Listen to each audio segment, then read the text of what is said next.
Should we be serving matcha in our cafes? All cafes have been looking for opportunities of growth, and is matcha the next place for it? You've seen it on Instagram, you've seen it on TikTok, and right now it's blowing up and it's trending. Do you want to jump on the trend, or are you too cool? There's definitely guys online like Droja that are out there saying matcha, and there's people that just love it. We're pretty divided, but we also understand there's a huge place in the market to expand the drinks menu and look for more opportunities, whether it's profitability or just inviting new customers into your cafe. So should you be serving matcha in your cafe?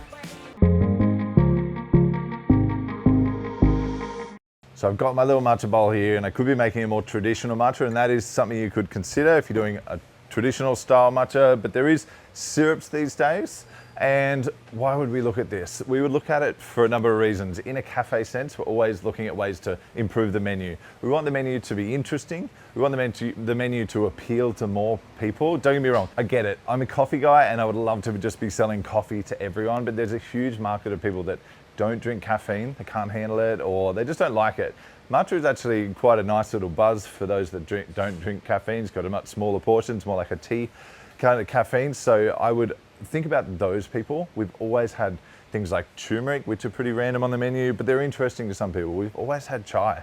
No one's saying F chai or not doing those drinks. Chocolate, all these things. So I think matcha is going to work its way into the menu just as another option to introduce to people that aren't coffee drinkers, and you should be thinking about that. So the other thing is, it's pretty easy to do.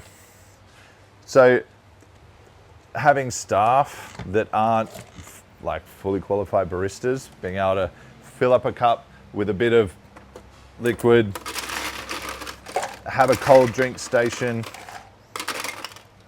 that just pumps out cold drinks all day and don't slow down the coffee machine. This is going to be a huge benefit. You're going to be able to get teenage kids that are just learning the trade, and they can just learn how to make cold drinks. It's a good start. They're not expected to spin milk and do all these things. You can still do your coffee, and I don't think it should be a compromise to your coffee station, but it's definitely a way to introduce something interesting, and you can have anyone make these drinks. They're really simple.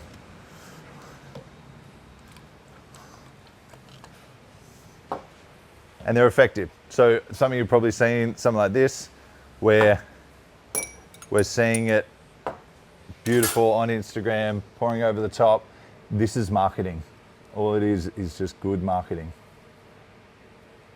So you cut that and you turn that into an Instagram reel, and you will actually get new customers. You'll show people that there's something new in your cafe. It's interesting to them. And that TikTok market is a bit younger.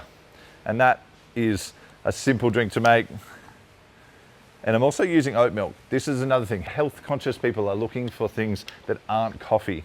Don't avoid coffee. We want customers to come into the door. We can encourage them to drink coffee. It might be their second drink of the day, but never think that they're not drinking cold drinks elsewhere. They're probably going through the Macca's drive-through. They're probably going to other places thinking that you're only a coffee shop. Find ways to introduce new drinks to your menu. It's quite profitable. We've been teaching everyone about the price of a cup of coffee. This whole $5, $6 thing is a real problem with the industry, and we need to get away from it because it doesn't actually represent what everyone's workmanship and quality of coffee is like. This is new to the market. This is a $9 drink that a 14-year-old could have made, and it's different costs to the product, but it's quite quick, efficient, and the market is setting the price at that higher point. And it's an opportunity that cafes could capitalize on to get that nice cold drink. People value it. It's not that you should be looking for cheap options for your menu. You need to find drinks that people value on your menu. Now, I'm not gonna drink it because I don't like matcha, but that's fine. It's not about me. It's about your customers. It's about other people drinking the drinks on your menu, inviting people into your cafe. Don't base your menu and everything you do based on your personal preferences. We have to look for more customers and entice them to come in. So you can always have your specialty coffee on the menu, and if that's your thing, that's your thing. But maybe you could introduce them to coffee down the line once you get them in the door with a nice cold or hot matcha.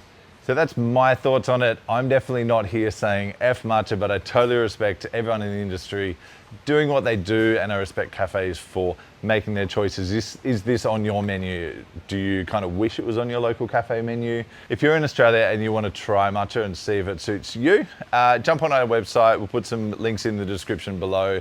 And if you're a cafe owner and you're looking for wholesale options and to get this into your cafe, definitely reach out to our team. We'll put a link in the description below. That can be bottled matcha, it could be beautiful, nice powdered matcha as well. So there's plenty of options for you there to introduce it into your cafe or just into your home if you're a coffee enthusiast looking for something new. There you go, that is my 2 cents on matcha. So have a great day. Yep, definitely not my thing. That's fine. Thanks for watching, guys. I'll see you later.